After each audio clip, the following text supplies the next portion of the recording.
अपराध है।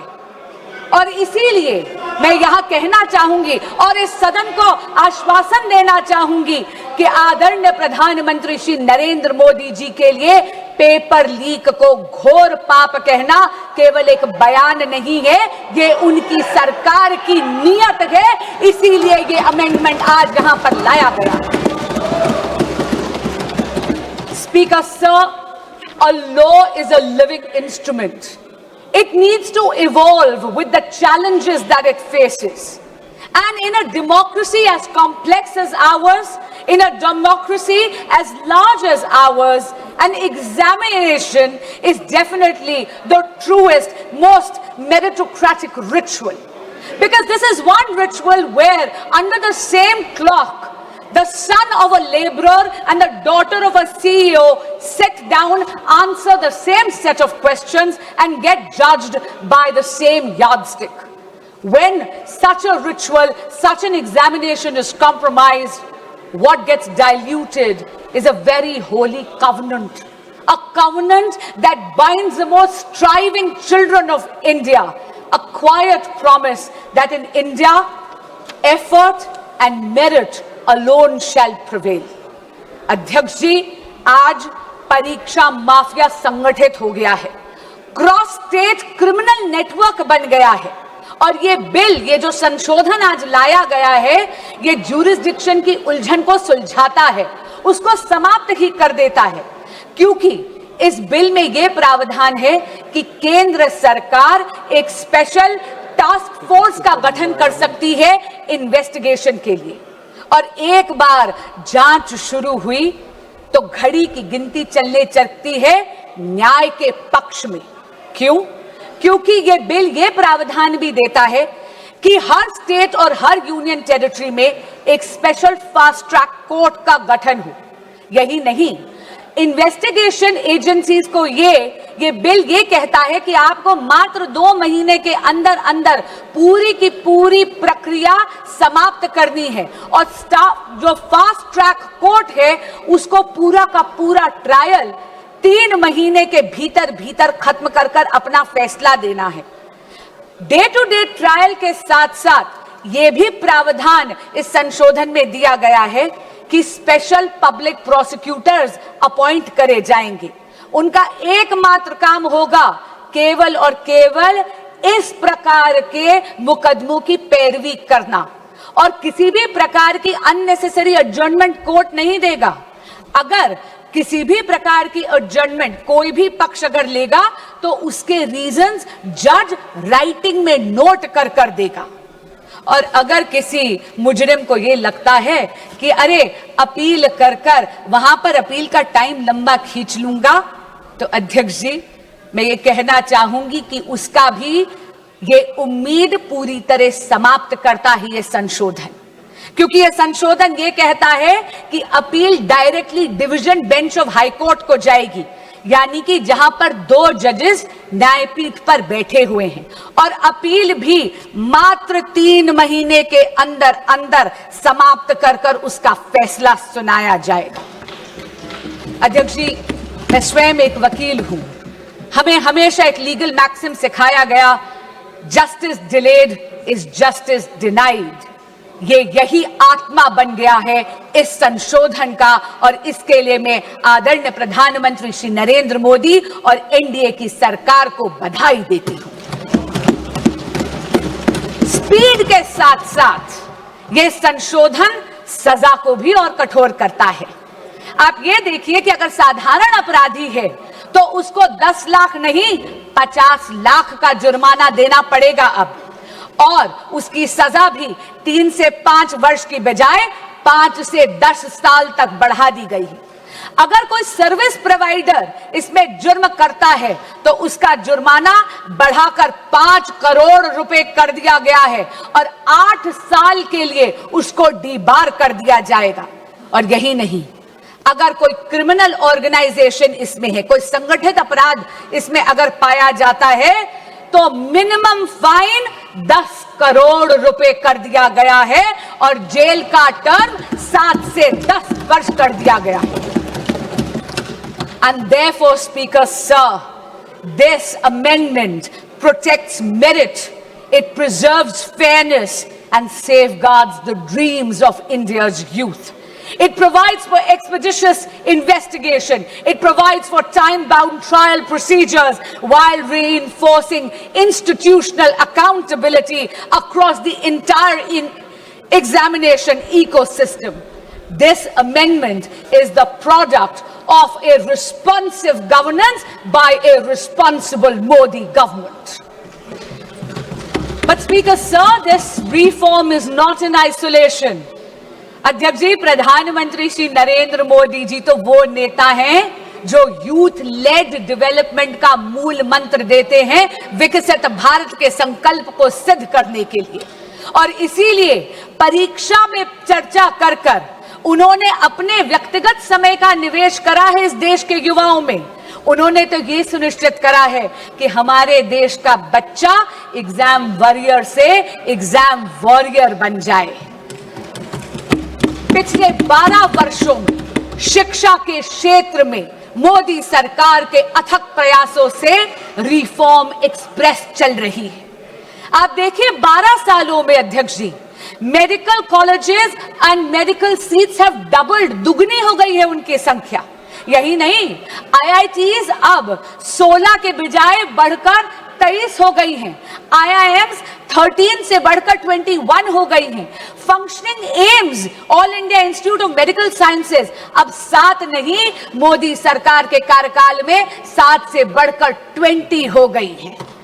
यही नहीं, नंबर ऑफ यूनिवर्सिटीज भारत में मोदी जी के कार्यकाल में 60% से ज्यादा हो गई हैं, बढ़ गई हैं। As far as higher education enrollment statistics are concerned, अध्यक्ष जी, 91 लाख एडिशनल स्टूडेंट्स अब हायर एजुकेशन के इंस्टीट्यूट्स में एनरोल करते हैं, जिसमें से 50 लाख महिला स्टूडेंट्स हैं, फीमेल स्टूडेंट्स हैं। और हाँ, एससी स्टूडेंट्स की एनरोलमेंट तो 44% हो गई है।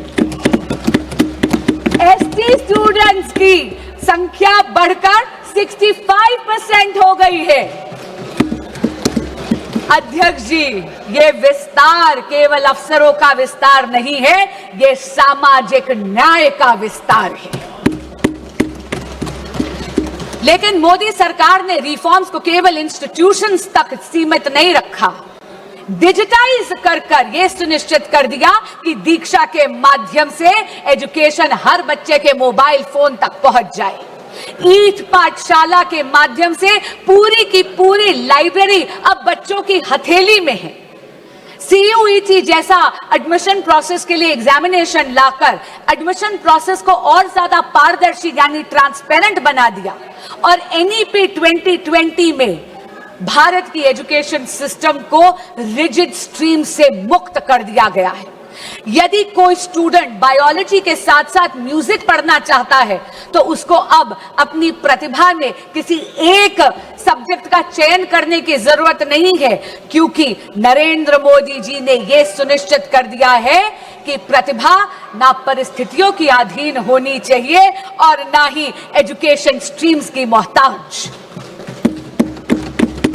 अध्यक्ष जी, जब अफसरों का विस्तार होता है तो उसके साथ साथ उन अफसरों की निष्पक्षता भी सुनिश्चित करनी अनिवार्य है। ये अमेंडमेंट बिल 2026 का यही सुनिश्चित करता है। अध्यक्ष जी, इस सदन में पिछले 2 वर्षों से मैंने देखा है कि बहस तथ्यों पर होनी चाहिए, बहस नैरेटिव पे नहीं होनी चाहिए, बहस प्रमाणों पर होनी चाहिए, बहस पूर्वाग्रह पर नहीं होनी चाहिए। इसीलिए मैं ये जरूर कहना चाहूंगी आपके माध्यम से विपक्ष के साथियों को, सबसे पहली बात तो बेल सरकार नहीं, इस देश का कोर्ट देता है और लोकतंत्र में judiciary is independent of the executive and the legislature. दूसरी बात मैं ये कहना चाहूंगी, कांग्रेस के साथी और विपक्ष के कुछ साथी एक नैरेटिव बिल्ड करने की कोशिश कर रहे हैं, जैसे कि पेपर लीक की समस्या, एग्जाम कॉम्प्रोमाइजिंग की समस्या केवल और केवल 2014 के बाद पैदा हुई है। अध्यक्ष जी, मीडिया की रिपोर्टों का अगर हम सच माने तो विपक्षी दलों के जहां जहां पर शासित राज्य हैं, और पिछले जब एक दशक था, जब 2014 से पहले कांग्रेस लेड यूपीए सरकार था, तब एक नहीं दो नहीं बल्कि टोटल 22 बार पेपर लीक होकर कैंसिल करने पड़े। उनमें से कांग्रेस लेड यूपीए सरकार के अधिकार क्षेत्र में आने वाले 6 ऐसे एग्जामिनेशंस हैं जो सीधा केंद्र सरकार के नीचे आते थे। अध्यक्ष जी, AIIMS PG examination 2006, ICAI CPT examination 2007, CLAT 2009, Railway Recruitment Board examination 2009, AIEEE 2011, SSC CGL examination 2013, ये सारी की सारी पेपर लीक तब थी जब विपक्षी दल सत्ता में था, यानी कांग्रेस लेड यूपीए गवर्नमेंट थी। अब मैं राज्यों के कुछ आंकड़े आपको देना चाहूंगी। राजस्थान में जब कांग्रेस की सरकार थी तो REET, RPSC, senior teacher recruitment, police constable examination recruitment, forest guard recruitment, CHMO recruitment exams leak हुए। टीएमसी की जब सरकार थी, पश्चिम बंगाल में टीचर रिक्रूटमेंट स्कैम में सुप्रीम कोर्ट ने 27,753 अपॉइंटमेंट्स को कैंसिल करा गया, क्योंकि उन्होंने उसमें फ्रॉड और मैनिपुलेशन पाया। यही नहीं, जब बीआरएस की सरकार थी तेलंगाना में तो टीएसपीएससी पेपर का लीक हुआ। उत्तर प्रदेश में जब सपा की सरकार थी तो police constable recruitment paper leak हुआ। तब तो सॉल्वर गैंग्स और ऑर्गेनाइज्ड एग्जाम फ्रॉड के गैंग्स वहां ऑपरेट करते थे। और हाल ही में पंजाब में, ये तो इसी साल की बात कर रही हूं, फार्मेसी ऑफिसर रिक्रूटमेंट एग्जामिनेशन में तो हाई टेक यानी ब्लूटूथ का इस्तेमाल कर उस पेपर को कॉम्प्रोमाइज करना गया। पर मैं पूछना चाहती हूं, इससे पहले कि विपक्ष मुझ पर यह इल्जाम लगाए that I am talking about whataboutery, this is not about whataboutery, but I am calling out the opposition on its selective outreach. मैं पूछना चाहती हूं विपक्ष से कि अगर यह सिद्धांत की लड़ाई है तो सिद्धांत सरकार देख के बदल कैसे जाता है। मैं पूछना चाहती हूं कि अभी खड़े होकर इन्होंने तत्कालीन केंद्रीय शिक्षा मंत्री की बात करी, क्या माननीय गौरव गोगोई जी ने अभी तक पंजाब के एजुकेशन मिनिस्टर का इस्तीफा मांगा है या नहीं? यही बात नहीं है अध्यक्ष जी, एक सिंगल प्रोफेशनल टेस्टिंग एजेंसी की मांग पिछले 30 साल से इस देश में पेंडिंग थी। 1986 की जो नेशनल पॉलिसी थी एजुकेशन की, उसका जब प्रोग्राम ऑफ एक्शन 1992 में आया तब ये मांग उभर कर आई। इसको आईआईटी डायरेक्टर्स कमेटी ने 2010 में रीइटरेट करा, इसे दोहराया, लेकिन ये मांग इसको अनदेखा कर दिया कांग्रेस पार्टी और यूपीए ने। क्यों? क्योंकि उनको कोई फर्क नहीं पड़ रहा था कि इस देश के युवा का भविष्य कसौटी पर नहीं उखड़ रहा था। उनको कोई फर्क नहीं पड़ रहा था कि इस देश के युवा का भविष्य उसकी बलि दी जा रही थी। ये तो नरेंद्र मोदी की सरकार आई, एनडीए की सरकार आई तो 2017 में एनडीए का गठन हुआ। अध्यक्ष जी, जहां पर कांग्रेस शासित यूपीए ने पॉलिसी वैक्यूम करा, वहीं पर अगर मैं जेनजी की भाषा को बोरो करूं, then I will have to say Modi ji clocked it and provided a legislative solution. But while Narendra Modi provided an anti-paper leak law, a very robust law, which today is being even more formidable, all that the opposition did was chase political opportunism. अध्यक्ष जी, फर्क साफ है, फर्क केवल सरकार का नहीं, फर्क सोच का भी है। यूपीए का मंत्र है delay, deflect and deny. Modi का मंत्र है detect, decide and deliver.